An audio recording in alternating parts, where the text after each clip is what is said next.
কালকে গতকালে দেখেছি যে বাগচাষ শিবির এবং তথাকথিত সমন্বয় নামে তাদেরই বানানো সব ছোট ছোট টিমরা তারা শিক্ষার্থীদের আন্দোলনের পক্ষে না থেকে এই প্রশাসনের, আমাদের তো আন্দোলন ছিল প্রশাসনের বিপক্ষে গিয়ে, তারা তো শিক্ষার্থীদের পক্ষে আন্দোলন করার কথা, অথচ তারা শিক্ষার্থীদের পাশে না থেকে প্রশাসনের অগণতান্ত্রিক যে প্রথম বর্ষে তারা প্রতিনিধিত্ব করার কথা।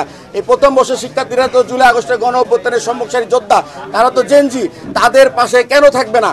এই পাশে থাকার একটাই উদ্দেশ্য যে এই রাকসুকে সামনে রেখে এই বিশ্ববিদ্যালয় প্রশাসন তাদেরকে প্রলোভন দেখিয়েছে যে রাকসু ষড়যন্ত্র করে করা হবে, তোমাকে ভিপি করা হবে, অমুক সঙ্গে জিএস করা হবে, অমুক সঙ্গে এজিএস করা হবে।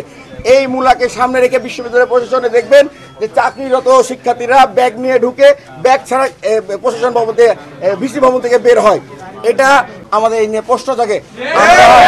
আমরা চাই তারা বিশ্ববিদ্যালয়ের শিক্ষার্থী, তারা ইসলামকে ব্যবহার করে যেহেতু রাজনীতি করে, তারা সুন্দর স্লোগানে শিক্ষার্থীদের মতো আচরণ করা, তাদের দায়িত্বশীল আচরণ করা আমরা তাদের কাছে প্রত্যাশা করি।